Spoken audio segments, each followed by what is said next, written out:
Alrighty, how's it going, folks? Coming to you with another question that we get once in a while. We don't get this frequently, thank goodness. But the question has to do with how do you handle bad news?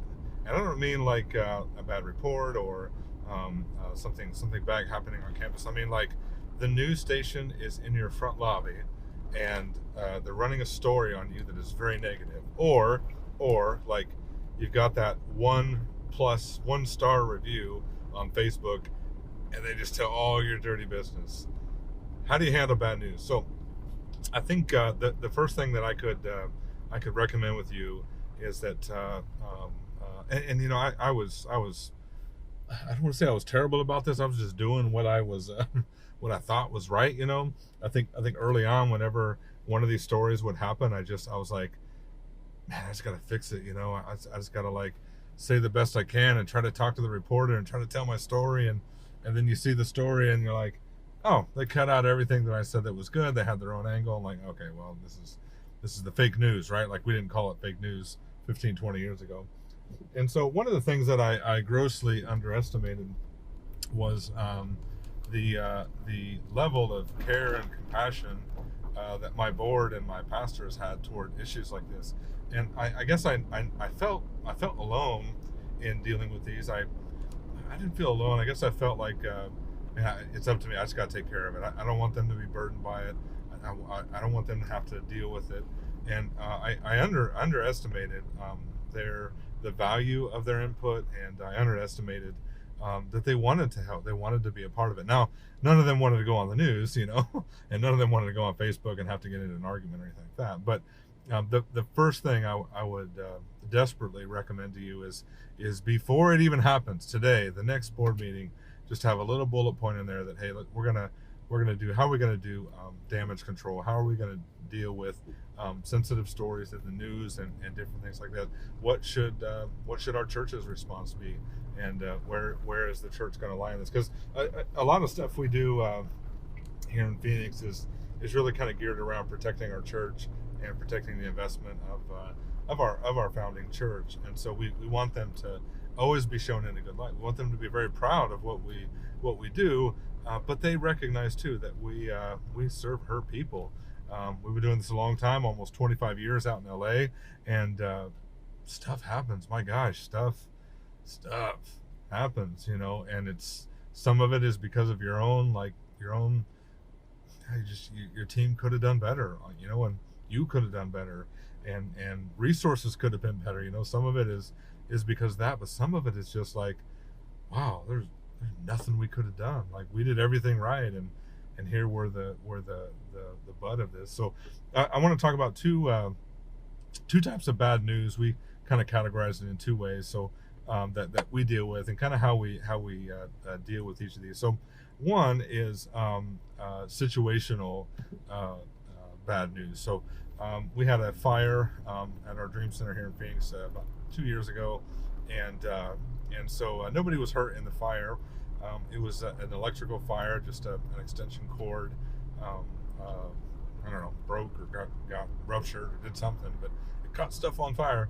And so the news story wasn't necessarily bad, but it was one of those like, oh God, there's the Dream Center on the front page, or the on the nightly news, and it's on fire. Like there's smoke everywhere. Like what had happened was the extension cord caught on fire in a utility room. I'm sorry, in a storage room of our foster care program. And like, guess what? What the first thing that burned up was feathers. Do you know how like black the smoke is from feathers? I do. And you know how like high that, oh my gosh, how high that smoke goes. I mean, it was horrible. And so they had this camera shot of like the Dream Center on fire, and like it was a nightmare. Now, situational bad stories and bad news, there is a comeback from them, and there is a perspective. My development team, I don't want to say they like bad news, but like they instantly have a plan. Like they're like, okay, we can use this. So yeah, you may have saw the news story about the Dream Center. We need your help today, and if you donate, we're gonna rebuild this room. And they kind of just go right into how do we fix the problem. And a lot of our donor base, they like to see that. They like to see that. What they don't like to see is nothing. They don't like to see it not put anything out. explaining what happened. They like to see something well crafted. So think about your response to situational type things. We've also had situations that were not as simple as a little fire that was on the news. We had a van rolled over several years ago. Praise God, nothing like this has happened since. But one of our youth vans rolled over, and a girl was thrown out of the car and hurt pretty badly. Now, we did right by her and her family, and it cost us our insurance company, quite frankly. But you do the right thing when that happens. But that was some bad press that we have, and it was found that our driver was at fault for that. He turned left and he crossed traffic, and just the way it all happened. Now, he was heartbroken. We were heartbroken. The girl was in the hospital not too long, but had a broken bone, and of course you hate that, but that's the kind of bad news that you're like, it's situational. Like these things happen to you. And so I think at one level, both of those incidents had to do with insurance and liability and different things. And you probably have someone who is your insurance agent, or who is your risk management agent. We have a risk management agent to help us manage risk, right? And so getting hold of that person, very often they have messages that you can send out. Hey, this is what we want to say to folks, and honestly, they're usually pretty good. You would think they would be very hands-offish, and we're not responsible, and they signed a waiver, and blah blah blah. But honestly, what we see is they're more crafted, that they care about people and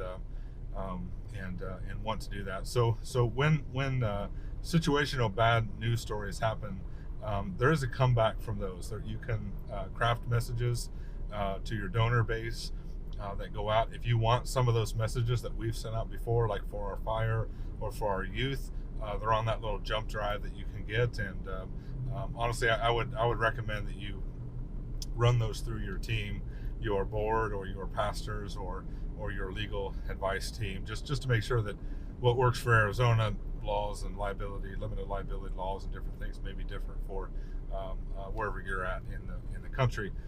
But you get through it. I think on our team, when both of those incidents happened, nobody really came out and said it, but people were looking for you, the leader, me, to stand up and sort of guide them through that. And it's a little bit of crisis management. It's a little bit of emergency shepherding, and like, hey guys, you know what's going to happen? I think the tendency is, man, you just want to shake the guy that put in the extension cord, and the guy that drove the vehicle, and say, what the heck's wrong with you? And you're putting our whole ministry at you. I mean, those are the thoughts that come. Just those thoughts come naturally through your head. That's just your flesh. But getting composed and getting out of that mode and getting into a mode of, you know what, that's a brother, that's a sister, and we got a ministry to them. We got to take care of the family that was hurt, and we got to raise the money. But I need to minister to people along the way, and ministering to everyone on the program team, assuring them, because I mean, think what's going through your team's head there is, in the case of the fire, like my whole team, later they would tell me that, man, we just thought we'd ruined everything, and we thought we were gonna have to close the program down, and like, it was so embarrassing to be on the news and to be on fire. And so you're coming into the situation as the director, and I assure you already have like a lot of guilt and remorse going on in your team. And aside from someone being negligent and rebellious, which I just don't see, aside from that, your role coming in is to minister to them and say, you know what, we're going to get through this. And I don't think I've really tried to hold myself back from saying things like, it's not your fault, and no one could have prevented it, because that may or may not be true. And later, if it was someone's fault, you want to be able to come back with training and say, hey, these are safety tip 101. Like, we don't use donated extension cords that have holes in them. Like, how about that? Or let's do a driver's education training program for our people, and just make sure that they know these laws. They may have a license and get on the insurance and have never had a ticket, but have they ever had a like a safe driver course. And so those were the follow-ups we did with both of those. But I think the number one thing I found is that you have a whole team looking at you, and you have their attention, and it's an amazing opportunity for you to really shine as a leader and be a ministering spirit unto them. And so situational emergencies do happen, situational things that get you into bad news. Another one that we had was a bed bug issue. Boy, this has been 9-10 years ago. There was a massive epidemic, I would call it, of bed bugs in the lower end hotels here in Phoenix, and but even our mid-level and higher level hotels all had bed bugs. It was the most insane thing. And so the Dream Center had a news story. We were a part of a couple different shelters who were kind of called out for it, and they didn't really call us out or do an investigation or anything, but like, your name was mentioned in terms of bed bug, and it just hurts, and so for that particular case, we worked with my guy who was mentoring me on risk management and things, and we just crafted a simple message to the TV station, and our message got put on, and it was that the Dreams, essentially it's on that chip under risk management file, but essentially what we were saying was, the Dream Center deeply regrets anytime something happens to our people, or the diseases that our people have. We serve a lot of people, and one of the things that is not a requirement is that they come to us clean and without disease and without our doors are open to help people. But then I put in there a part about the Dream Center does contract with licensed pest control companies, which we do, and that they've assured us that they have plans and that things are in place, and so we don't believe that this situation is wildly out of control. And so in one sense, we kind of do this, not admitting you're wrong, because I don't know that the lawyers would ever tell you that, but just kind of showing your humanity and saying that, hey, we understand that people were hurt, or that something happened, but here are our safety protocols. We do have them. They were in place, and this unfortunate incident still happened. And then finally, you kind of bring it back around and say, we're committed to serving people, and these are hurting people. We could use more resources, and because people always need help.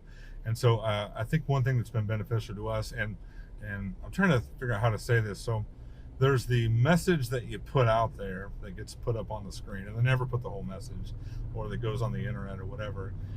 But the way you deliver that message to that reporter or to that news station should have a lot of humanity in it, a lot of humility in it, and a lot of like, God, we're sorry we're even having the conversation. We just care about people. I know Pastor Matthew in LA, when we've seen some different things, and his message always was, we're just trying to do better. We're always in a state where we're just trying to do better, and we just care about people. And I'll tell you, when your heart bleeds out like that, whoever that reporter is, a lot of times they see that. But if they see you as defiant, as justifying your actions, even though you might be totally justified, it's totally not your fault, if they see that, I think a lot of times they pick up on that, and they try to capitalize on that, because it's sensationalizing the situation, the issue. So situational things will happen to you to get you some bad news. The number two part of this, the other side of this, is client situations can get you bad news and bad press. And so one of the areas is literally clients can go to the news and complain about you, but the other one is a little more real time, and it's when clients will go on Facebook. We probably all had this, and they'll give you a 1 star, and they'll just throw all your dirty laundry out there and be like, this person's doing this, and this person's doing this, and there's drugs going on, and you learn stuff about yourself and about other people you never knew, right? And how's this working? So how we handle that is a little different than a situation. When it's a news story, so we had one maybe 4 years ago, and a person went to one of the news stations. She was upset with our program, who had to do a termination with her, and she a whole litany of things that she had done but because it was kind of an explosive separation, she just felt really empowered and went to the news and was saying all kinds of stuff. Now, the news reporter, of course, called the Dream Center. The call made it up to my office, and so I was talking to the news reporter, and he's telling me, "Hey, we've got this lady. She came into our station saying a lot of bad stuff about the Dream Center. What's kind of going on up there?" And he was kind of wanting me to make a quote about her situation.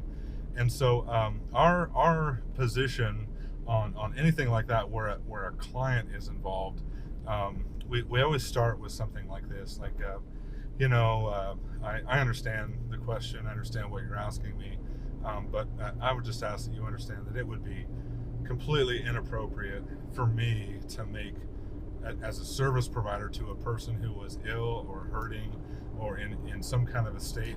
I would say it would be completely inappropriate for me to talk about that person, and because inevitably the details of their situation are going to come out.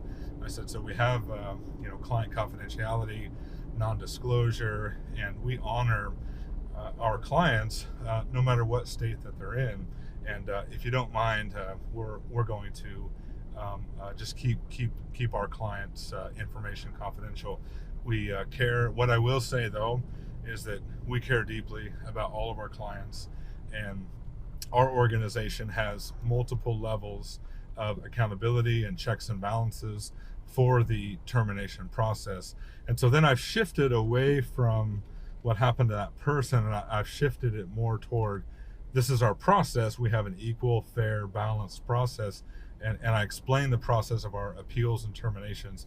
I have another post about how do you do that part of a program? How do you legally kick people out of your programs and do terminations and suspensions? I mean, these are horrible things, but you got to deal with it, right?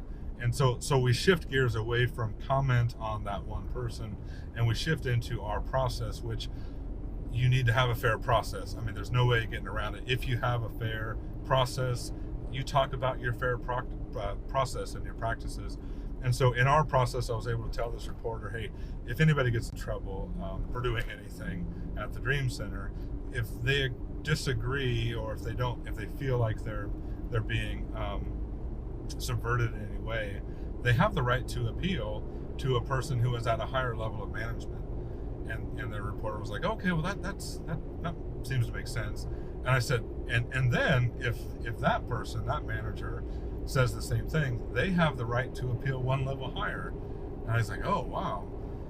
And then I say, and if they don't like that, that's the second layer of appeal. That all of our clients, if it's about a termination and kicking them out, all of our clients have the right to appeal to the executive level. I say to my level, to our executive team's level. And I said, every level in our organization is looking at that situation.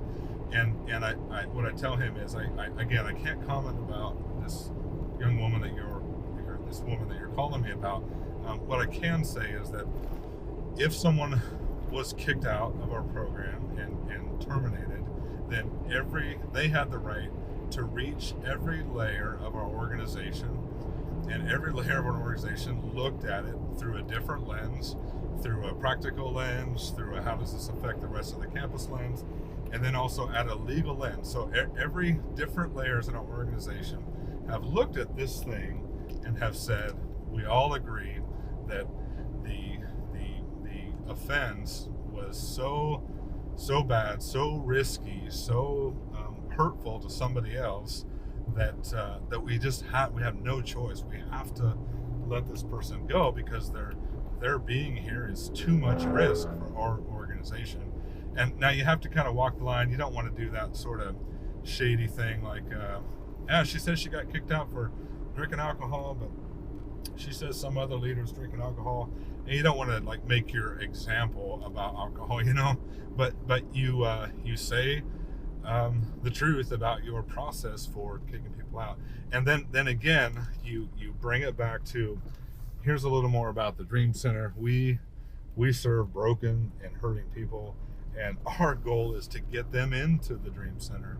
Our goal is never to kick people out. Like whenever this happens, and I share my heart a little bit and say, my experience is with the leadership here at the Dream Center, when these things happen, we are absolutely heartbroken.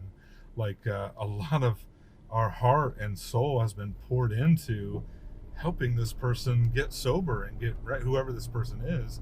And whenever we have to separate, like nobody's sitting around rejoicing, and everybody's heart is broken. And so what you've done, and that's all true. That's truly how I feel, and I'm sharing with you how we handle these things. So um, what ends up happening is the conversation came at you from a reporter, really wanting to kind of draw you into this battle that the client had drawn them into.